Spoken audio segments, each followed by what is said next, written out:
Welcome to Cauldron, a board game of competitive alchemy for 2 to 5 players.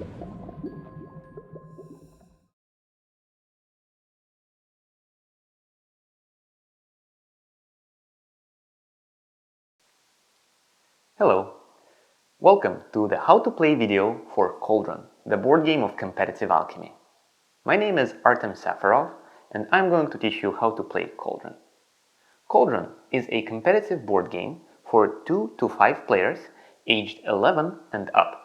It takes 60 to 90 minutes depending on the number of players. In Cauldron, every player takes the role of a powerful potion brewer competing with like-minded individuals in order to claim the mastery of the arcane art of potion brewing. Whoever succeeds at this becomes crowned as the Grand Infusionists, while everyone else gets to be super jealous. To begin with, every player should pick a character from the 7 characters that come with the game. You can either pick a random one or select one that best suits your playing style. For the purpose of this demo, we will have 3 characters playing the game. We will have the Wicked Witch, the Sneaky Trickster, and the Wise Druid. Once you have selected your character card, place it in front of yourself, and then take the smaller character token. The character tokens go on the magic track to show how much magic you currently have. Magic is extremely important in Cauldron. It serves 2 major purposes. First of all, it's victory points. You need to score magic in order to win the game. However, it is also currency, so you need to spend it to buy things that allow you to win. Once you have picked up your character tokens, you should place them on the spot marked as start on the magic track. It corresponds to 2 magic and represents the fact that every character starts with a small amount of magical power. Once the characters are selected and the character tokens are placed, it is time to create the beginning field formation. There are 7 types of ingredients in Cauldron, and the combining of them is what allows characters to brew potions and score points. Ingredients grow on fields. We will start the game with only 3 types of fields, with the formation being expanded later on in the game. To begin with, we have spider webs, frog legs field, and mushroom fields. To create the starting formation, take the amount of each of these fields equal to number of players plus 1. So in a 3-player game, we would take 4 each of spider webs, mushrooms, and frog leg fields. Lay these out completely randomly on your table, making sure that each new field that you place touches at least 2 existing ones. This will represent the starting combination of fields that will produce the spooky ingredients that will bubble in your cauldron. This is known as the starting field formation. Now that we have dealt with the fields, it is time to deal out the cards. There are 6 types of cards in Cauldron. There are basic and advanced potions. There are basic and advanced spells. There are omens and cellar cards. Potion cards let you know what kind of ingredients you can combine in order to score points. Take the deck of basic potions. 6 of them are labeled easy. Separate these, shuffle these up, and deal 1 random basic easy potion to each player. Then discard the rest of the basic easy potions. The rest of them will not be used during the game. Then give out 1 more additional basic potion to each player. So every player starts with 2 basic potions. 1 easy potion and 1 just basic potion. Every player also starts with 2 spell cards. Randomly give out 2 spells to each player. Important distinction is that potions are always held face up so that everyone around you can see what you need and try to interfere with you getting it. Spells are always kept in secret so that no one is quite sure what kind of tricks you have up your sleeve. Once you deal out the cards, place the remaining decks in easy reach of all players. Do the same with all of the remaining fields and ingredient tokens, and you are now ready to begin playing. Cauldron plays in a succession of seasons, harvest seasons and market seasons. During the harvest season, you get to collect ingredients and brew potions, scoring magic, while during the market season, you can spend your magic to make necessary purchases. We'll start with a harvest season. The first thing that happens is that you draw an omen. Omens are unique effects that make every harvest season different by introducing either special restrictions or unique effects into how ingredients are produced. Once an omen is drawn, you get to populate the fields. So let's start by drawing an omen. This one is Bright Moon. There is no stealing this season. That means that characters' options are going to be somewhat limited during this first harvest season. Now we populate the board. Every field produces one ingredient of the corresponding type. Certain omens will modify this by making certain fields produce less or more ingredients. Adjusting your strategies to meet the unique demands of different omens is a big part of Cauldron. Once all the ingredients are in place, it's time to determine turn order. That is done by a roll of the die. Everyone rolls a die and the highest rolling player goes first. Any ties are broken via a roll-off. So during their turn, every player can take one regular action of the following type. So there are three types of regular actions in Cauldron. First one, the easiest one, is harvest.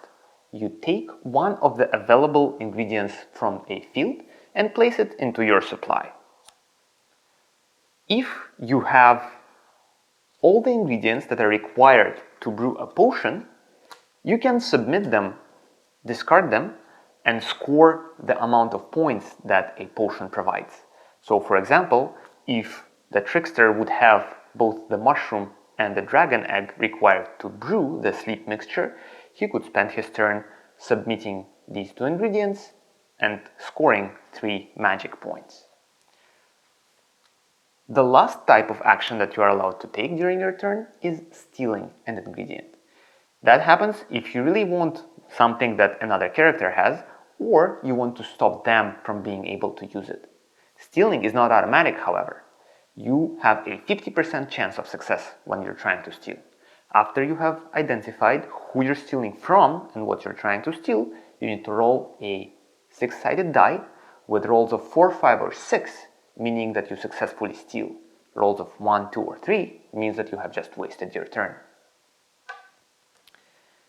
In addition to these regular actions, character-specific abilities can modify the way that these work. For example, the witch's Little Helper's ability modifies the way she harvests so that she gets not 1 but 2 ingredients available from the board, while the druid can use her replenish ability to harvest from an empty field, something others cannot do. In addition to regular action, which is 1 per turn, players can take any number of quick actions. Quick actions include the following: casting spells. Casting a spell is always a quick action. You can do it as many times as you want during your turn, provided you have the spells in your hand. In fact, some spells marked instant can be cast during other players' turn, interrupting them and ruining their plans. Don't get surprised if they get a little mad when you do so. Another common type of quick action is brewing a potion marked as quick. When that happens, you don't need to spend your turn to brew a potion as you normally would. However, that means that even if you used your regular action to harvest an ingredient from the board and you now have everything that is required, you can still brew the potion during your turn. The last type of quick action that is commonly used is moving ingredients in and out of cellars. We will explain cellars in detail in just a minute, but for now, suffice it to say that you can either take ingredients out of a cellar or move them into the cellar as a quick action. However, you can only do so during your turn. Some character abilities can modify the way actions work, making actions that are normally not quick into quick actions. For example, Trickster's Sleight of Hand ability allows him to steal as a quick action. Most of these abilities are usable only once per season. When you use them, do not forget to mark it as used by placing a used token on the ability on the character sheet. This will help you remember and not accidentally use it twice. Every player takes their turn until the last ingredient is harvested from the board. As soon as that happens, the harvest season is done. The player whose turn it is can still do any quick actions they want. For example, if the ingredients that they have collected is the last one required to brew a quick potion, they can brew that. However, after their turn is done, the season is over. The important thing that happens at the end of the harvest season is that every ingredient that you have collected that is not stored in a cellar spoils and is discarded. You cannot normally bank resources, ingredients, in between seasons. After you have discarded all of the ingredients that are not stored in the cellar, you move on to the market season. During the market season, it is time to spend your hard-earned magic to make purchases that broaden your options and increase your chances of winning. Not every player has to make a purchase, but if they want to, they are limited to only one. The turn order continues from the harvest season, so the player who will be going after the player who finished the harvest season is the first one to go to market. During the market season, you spend your magic, so however much what you're buying costs, you need to move back your character token on the magic track, the corresponding number of spots. You can buy the following things during the market phase. First, you can buy a new field. That costs 3 magic, and you can buy a field of any type that you want. You pick the field that you'd like, and you place it adjacent to at least 2 existing fields. This field is now available to everyone, and the ingredients it produces will be up for harvest next season. In order to reward you for your investment into bringing this field into existence, you immediately get a free copy of a corresponding ingredient. And you have that copy of an ingredient to start the next harvest season. Do not forget that, as it's an important reward for making this purchase. Next thing you can buy are spells. Basic spells cost 1 magic, and advanced spells cost 3 magic. A couple of important things to remember. First, you cannot have more than 3 spells in your hand at any given point. You can buy a 4th one, but after you buy it and take a look at it, you will need to discard one. Advanced spells are only available for purchase after a certain event has been triggered, not at the beginning of the game. Basic and advanced potions are next thing that you can purchase. It's important to buy new potions to broaden your options. A basic potion costs an amount of magic that is equivalent to the current number of basic potions that you have. So if you already have 2 basic potions, buying a new one will cost you 2 magic. For the purpose of this calculation, basic easy potions still count as a basic potion. An advanced potion are very complex and rewarding. These are frequently necessary to make that final push for the victory. These cost amount of magic equivalent to the number of potions that you have overall plus 2. So, for example, if you already had 3 basic potions and 1 advanced, buying a new advanced potion would cost you 3 plus 1 plus 2, 6 magic points. It's a heavy investment, but it's frequently necessary to make that push for the win.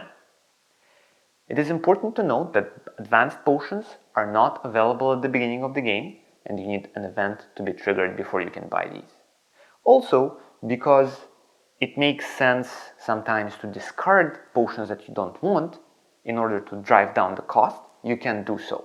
You don't get anything for discarding a potion, but new ones end up costing cheaper. It's a viable strategy, especially towards the end of the game. Finally, you can purchase a seller. Sellers cost either 3 or 4 magic. The first one costs 3, the second costs 4, and it serves two important functions. You can store a single ingredient in a cellar, and that ingredient does not spoil at the end of the harvest season. It is very important because it means that even if you didn't get to brew something by the end of the season, you can still save it for the next one and don't spend your valuable turns preparing it for brewing. Second purpose of the cellar is that the ingredients stored in the cellar cannot be stolen. So it's a great way to keep your most important possessions safe from your thieving opponents. Once every player has taken one purchase or chose not to make that purchase, you finish the market season, make sure that everyone has moved back the amount that magic that they spent, and then the next harvest season begins. The harvest and market seasons then continue to alternate until one of the players scores 35 or more magic. At that point, that player becomes the winner and gets to mock all of their opponents mercilessly. However, it's important to note a few things about the magic track before we conclude. There are several spots on the magic track that are darkened. These are called events. The first time a player crosses an event, something happens. For example, the first time someone gets 15 or more magic, advanced potions and spells become available for purchase. Also, every player in the game gets a free advanced spell. The magic track details the effect of every event. Make sure that you place a used token on events that have been triggered, because these are triggered only for the first time when someone passes through them, not the last one. After the first event, most events reward people who have not crossed the threshold yet. This is kind of a catch-up mechanic to make sure no one gets left behind too much. Another important thing about the magic track are the zones. There are 2 zones. First one is at the very beginning of the game, from 0 to 10 points. Every character who has this number of magic scores 1 extra point every time they brew a basic potion. This is important to note that it does not apply to advanced potions, and it stops applying as soon as you are out of this initial zone. So while early in the game you can make a fair amount of points brewing your easy basic potions, these will become significantly less useful towards the end. The second zone is a zone of advanced alchemy here towards the end, representing the final stretch where the stakes are really high. The players can no longer brew potions that only require 2 ingredients at that stage. It is important to note, I personally recommend turning potions that you have upside down or face down for that time so that you don't accidentally brew it. At that point of time, it becomes very viable to get rid of them and buy more powerful potions to push you towards the end. Another important thing in the advanced alchemy zone is that when you buy a field during market season, you no longer receive a free copy of an ingredient. Something to keep in mind. Finally, there are a couple of acronyms that are worth discussing. These appear on spell cards and omen cards. These are LSP and HSP. These stand for lowest scoring player or highest scoring player, as certain effects affect specifically these players. Sometimes, if 2 people are tied for either the lowest or the highest, in order to determine who gets the acronym applied to them, you need to roll off, with the highest rolling player becoming HSP, or the lower scoring player becoming the LSP, whenever that needs determination. And that's it. That's how you play Cauldron, the board game of competitive alchemy. A few final reminders for things that people frequently overlook. First, all of your potions are always face up. All of your spells are always secret. Second, at the end of the harvest season, All the ingredients that are not stored in the cellar are spoiled and have to be discarded. Third, you can only hold up to 3 spells in your hand.